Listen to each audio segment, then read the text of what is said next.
Hello दोस्तों, कैसे हो आप सभी लोग। मैं राधिका आप सभी के जीके जीएस क्लासेस में आप सभी का स्वागत करती हूँ।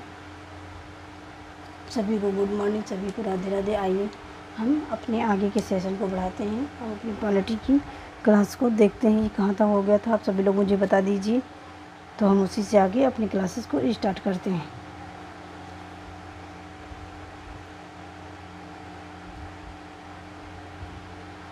हाँ, चलिए आइए। हो गया था हमारा लेक्चर नंबर 19। ठीक, आप सभी लोगों ने उसे देखा होगा कैसे कैसे उसकी किसमें स्वतंत्रता थी और किसमें निर्भरता थी उसकी। ठीक, तो आइए हम आर्टिकल 20 देखते हैं। अपना क्या है हमारा आर्टिकल 20। क्या है आर्टिकल 20, बताइए मुझे कोई। तो आर्टिकल 20 हमारा कह रहा है अपराध से दोष सिद्धि। अपराध से दोष सिद्धि।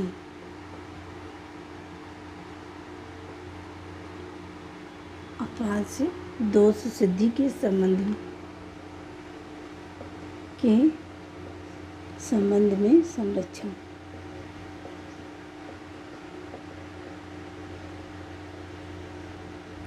ठीक, ये है आर्टिकल 20 हमारा। ये कहता है छोटे एग्जामों के लिए इतना ही काफ़ी है, लेकिन बड़े एग्जामों के लिए तो आइए हम आर्टिकल 20 का एक देखते हैं।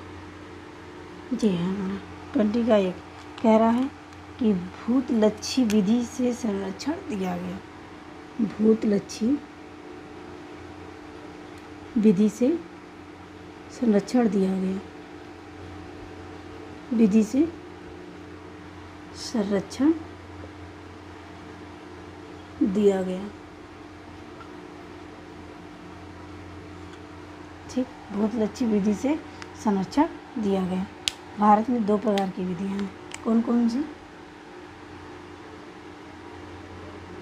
2 प्रकार की विधियां। 2 प्रकार की विधियां।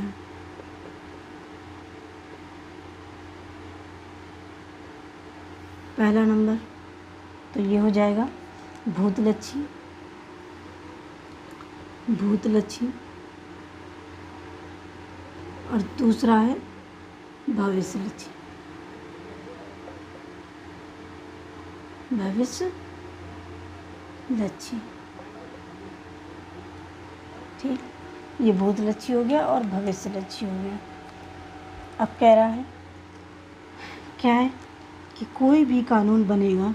ठीक, अगर जैसे किसी ने अपराध किया, ठीक समझो किसी व्यक्ति ने अपराध किया, तो जो कानून लागू है आज के दिन उसी के अनुसार तो उसे सज़ा दी जाएगी। लेकिन इसमें भूतलक्षी में क्या होता है कि आप मतलब जैसे कोई विधि बनी, ठीक, कोई कानून बना तो उसे भूतलक्षी मतलब आगे अप्लाई किया जाएगा। ठीक, और अगर कोई भविष्यलक्षी में से बनी तो उसे आज से ही उसे अप्लाई कर दिया जाएगा। ठीक, जैसे किसी ने अपराध किया तो भविष्यलक्षी में आज से ही अप्लाई हो जाएगा कि जहाँ 1 साल की सज़ा मिलती थी, 500 का जुर्माना लगता था, भविष्यलक्षी में आज ही 1000 का जुर्माना लग जाएगा। ठीक, और ऐसे ही भूतलक्षी में तो कुछ टाइम निर्धारित होने के बाद मतलब बता के कि इतने टाइम से 1 साल 2 साल बाद हमारा ये नियम लागू होगा, तो वो भूतलक्षी में जाएगा। तो ये हो गया हमारा भूतलक्षी और भविष्यलक्षी। तो जी मैंने समझा दिया। इसके बाद देखिए फौजदारी। जब फौजदारी मामले होंगे तो कैसा होगा। फौजदारी 2 होती है ना, एक फौजदारी एक दीवानी। तो इसमें भविष्यलक्षी लागू होते हैं। फौजदारी में भविष्यलक्षी जो विधियाँ बनेगी वो भविष्यलक्षी होंगी। भविष्यलक्षी विधियाँ लागू होती हैं। विधियाँ लागू होती। ठीक, और जो दीवानी होंगे हमारे तो वो कैसे होंगे। दीवानी तो दीवानी में होंगे हमारे भविष्य और भूत दोनों, जैसे जिसकी आवश्यकता होगी। तो भविष्य और भूत लक्षी दोनों लागू होंगे। दोनों लागू किए जा सकते हैं। ठीक है, मतलब तो ये समझ लीजिए, ठीक। ये हो गया हमारा आर्टिकल का 1। अब हम आर्टिकल के 2 में चलते हैं। आर्टिकल का 2 क्या कहता है? 20 का 2 क्या कहता है? कह रहा है दोहरे दंड से संरक्षण। क्या है? दोहरे दंड से संरक्षण। दोहरे दंड से संरक्षण।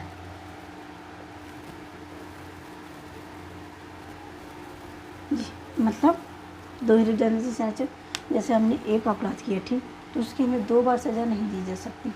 क्या है? उसकी एक ही बार सज़ा दी जाएगी। तो ये है इसमें आर्टिकल 2। और इसका 3 देख लीजिए, आर्टिकल 3। ये क्या कहता है? कह रहा है स्वयं के खिलाफ गवाही देने पर किसी को मजबूर नहीं किया जा सकता। जैसे हमने कोई अपराध किया तो पुलिस हमसे ही दबाव बनाए कि तुम नहीं अपने खिलाफ गवाही दो कि नहीं मैंने ये अपराध किया है, तो उसके लिए दबाव नहीं डाला जा सकता। तो इसमें ये दिया, तो स्वयं के खिलाफ गवाही, स्वयं के खिलाफ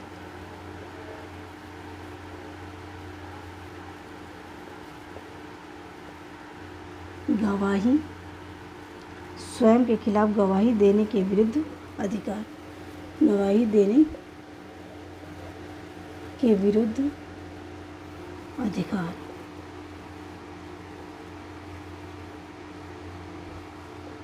अधिकार। ये हो गया हमारा आर्टिकल 20 के 3 में। अब देखिए, अब जैसे कि किसी को टॉर्चर करते हैं फिर कि तुम अपने खिलाफ गवाही दो, तो उसमें से कुछ टेस्ट कराए जाते हैं। किसी को पॉलीग्राफी कराया जाता है, किसी का नारकोटिक्स कराया, किसी का ब्रेन मैपिंग हैक कर लिया जाता है। तो ये सारे, तो एक हमारा वाद आया, मतलब कौन सा वाद? तो सेल्वी बनाम कर्नाटक राज्य। कौन सा? सेल्वी बनाम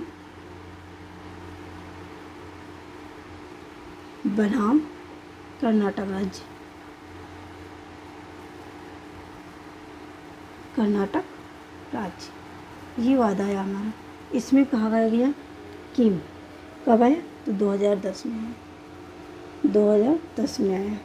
इसमें कहा गया पॉलीग्राफी, नारकोटिक टेस्ट। क्या है? पॉलीग्राफी, पॉलीग्राफ और नारको टेस्ट, नारको टेस्ट। फिर इसके बाद ब्रेन मैपिंग,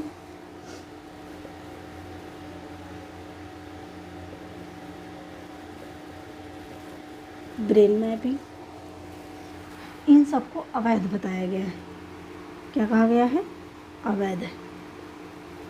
मतलब ये सारे जो टेस्ट किए जाएंगे अगर किसी अपराधी के, तो ये अवैध है। इसमें सिर्फ एक चीज़ को कहा गया वैध, तो वो है हमारा डीएनए टेस्ट। तो वैध क्या बताया? तो वैध है डीएनए टेस्ट। जो डीएनए टेस्ट होगा वो वैध होगा, बस। वैध डीएनए टेस्ट, इसे वैध बताया, बाकी सब अवैध है। तो ये हो गया हमारा, ठीक। आगे चलते हैं। ये हमारा आर्टिकल 20 कंप्लीट हो गया। अब हम आर्टिकल 21 पे चलेंगे। 21 क्या कह रहे हैं? ये आर्टिकल अभी बहुत इम्पोर्टेंट है, यहाँ से तो एग्जामिनर छोड़ता ही नहीं है ये आर्टिकल, तो इन्हें अच्छे से पढ़िए आप लोग ध्यान से। कह रहा है जीवन जीने और व्यक्तिगत स्वतंत्रता। क्या है इसमें? जीवन जीने और व्यक्तिगत स्वतंत्रता। जीवन जीने और व्यक्तिगत स्वतंत्रता, स्वतंत्रता की बात कही गई है। इसमें क्या? स्वतंत्रता की बात कही गई है। अब देखो क्या है इसमें। कह रहा है किसी भी व्यक्ति को उसके जीवन और व्यक्तिगत स्वतंत्रता से अधिकार से वंचित नहीं किया जा सकता इसमें, ठीक। तो जो विधि द्वारा कानून बनाए जाएंगे उसको छोड़ के उसे जीवन जीने और व्यक्तिगत स्वतंत्रता की पूर्ण स्वतंत्रता है हमारे भारत में, ठीक है।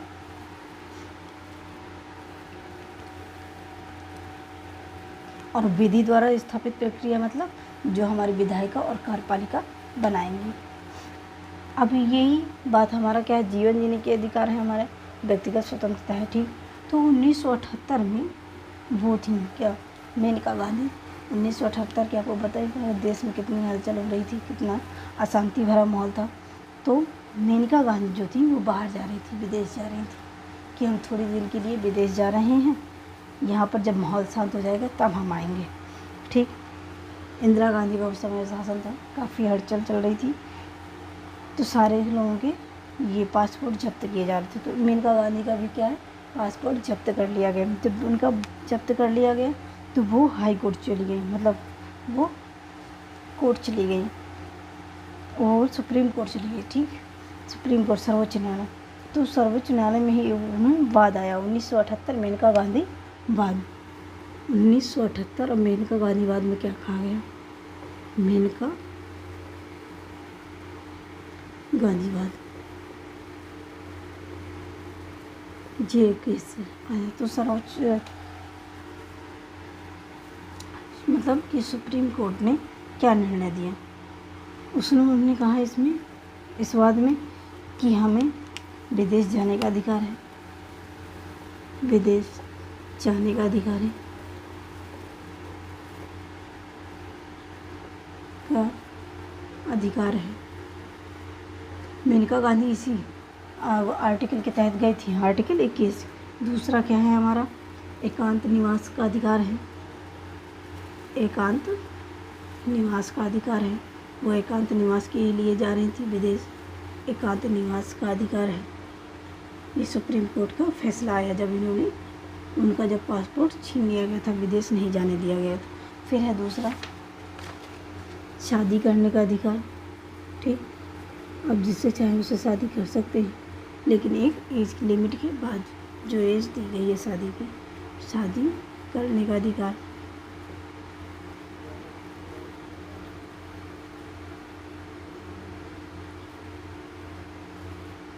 जब आप बालिग हो जाएंगे, ठीक।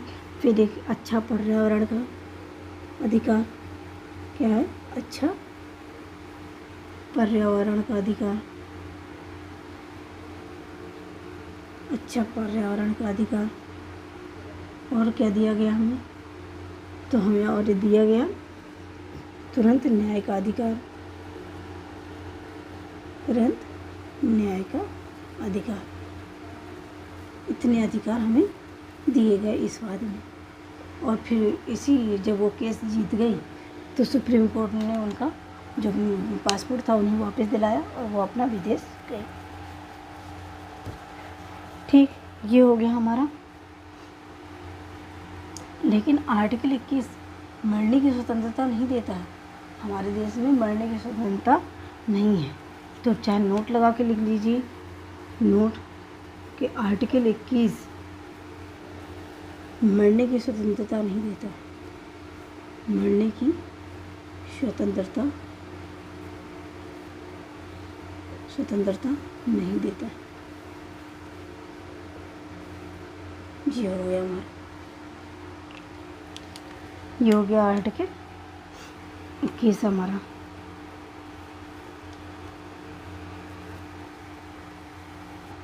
हमारे देश में मरने की स्वतंत्रता नहीं है, ठीक है। लेकिन जो एक केस आया अरुणा शान बाग वाद, ये 2011 में आया। इसमें कहा सुप्रीम कोर्ट ने, क्या है, इच्छा मृत्यु के बारे में। तो क्या है इच्छा मृत्यु के बारे में, आइए जान लेते हैं। तो सबसे पहले लगाइए अरुणा शान बाग वाद 2011, इसमें आया। इसमें क्या कहा सुप्रीम कोर्ट ने, इसमें सुप्रीम कोर्ट ने कहा कि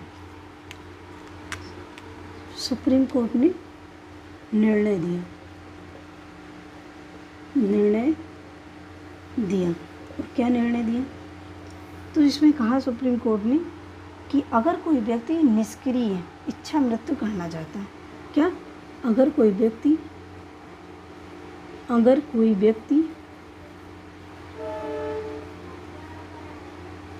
व्यक्ति निष्क्रिय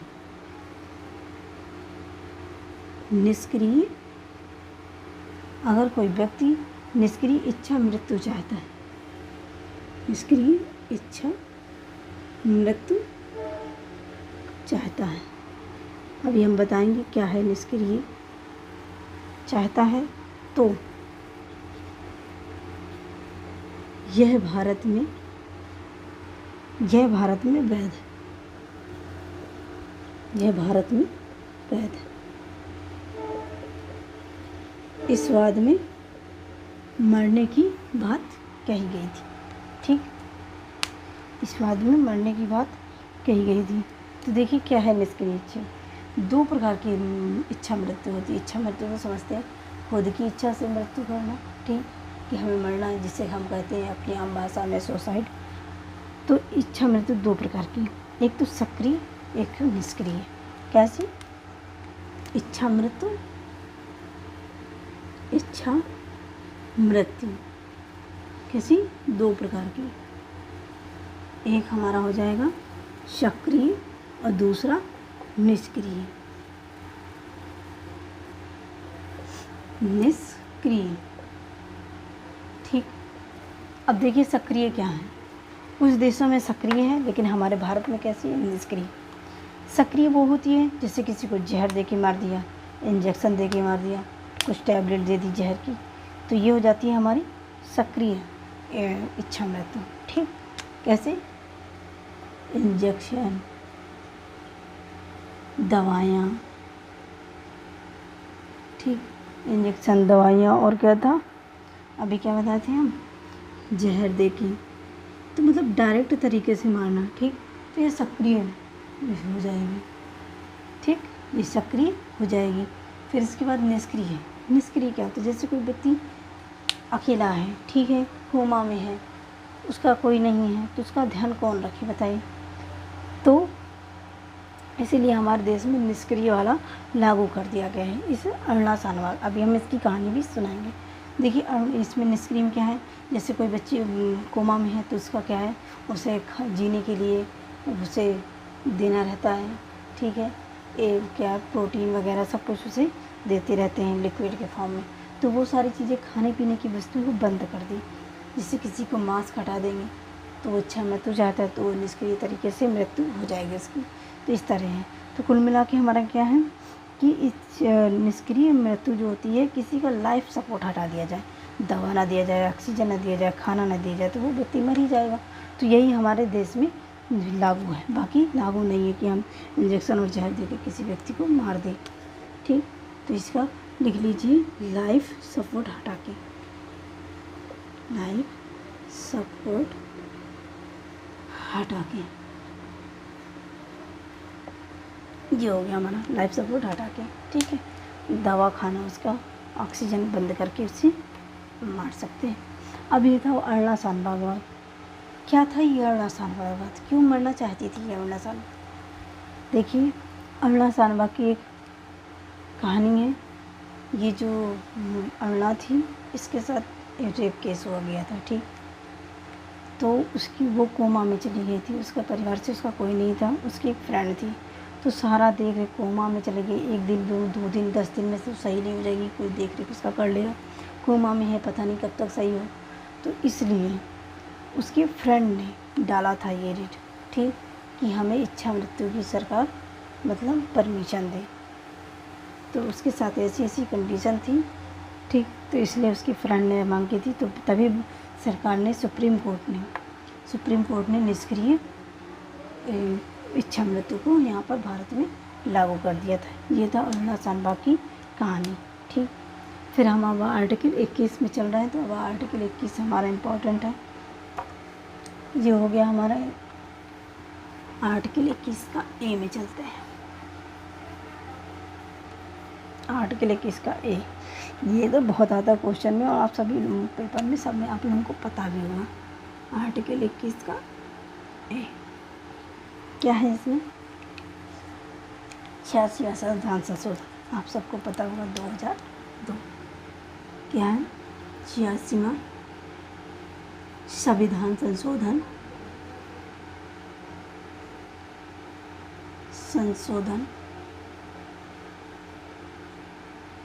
2002। ठीक, ये एक संविधान संशोधन हुआ और इसके साथ साथ ठीक क्या किया गया कि शिक्षा के अधिकार को भी इसी में जोड़ा गया। क्या जोड़ा गया? शिक्षा का अधिकार जोड़ा गया। शिक्षा का अधिकार, और कितने साल तक के बच्चों के लिए शिक्षा का अधिकार जोड़ा गया, शिक्षा का अधिकार जोड़ा गया। ठीक, और 6 से कितनी 14 वर्ष तक के बच्चों के लिए अनिवार्य शिक्षा कर दी गई। बच्चों के लिए अनिवार्य शिक्षा कर दी गई के लिए। ठीक है, अनिवार्य शिक्षा कर दी गई। और निःशुल्क, कैसी है? निःशुल्क शिक्षा।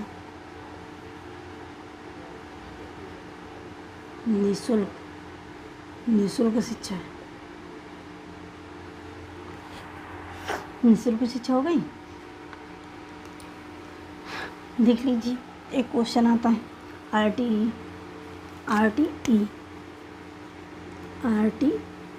ये कब लागू हुआ?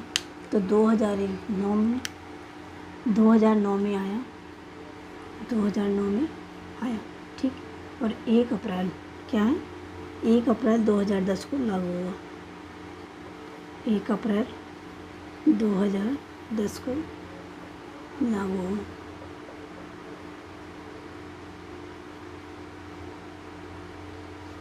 ये अब हम आर्टिकल 22 देख लेते हैं। आर्टिकल 22 है, आर्टिकल हमारा 22 क्या कहता है? ये कह रहा है कुछ दिशाओं में निरोध और कुछ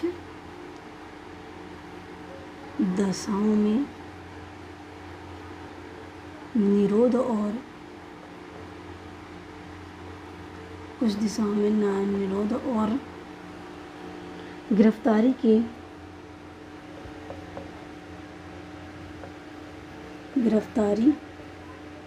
से संरक्षण दिए गए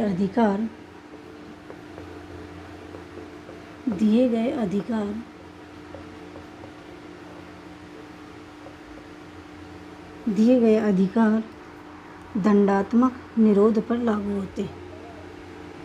दंडात्मक निरोध पर लागू होते हैं।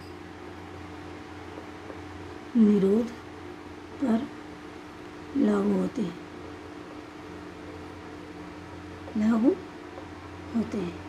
ठीक है, इसकी कुछ दशाओं में निरोध और गिरफ्तारी से संरक्षण।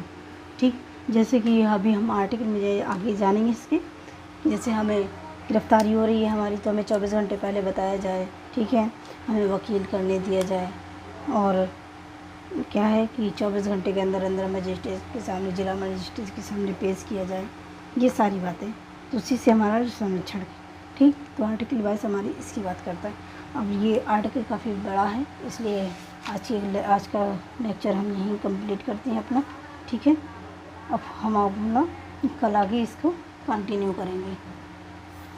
ठीक है, हम सारा कुछ बहुत डिटेल में जान रहे हैं, इसलिए हमारी क्लास यहीं पर फिनिश हो जाती है जल्दी से जल्दी। चलो, हम इसको पूरा करने की कोशिश करेंगे। तो बच्चों, आज के लिए इतना ही। धन्यवाद आप सभी को। जय हिंद, जय भारत।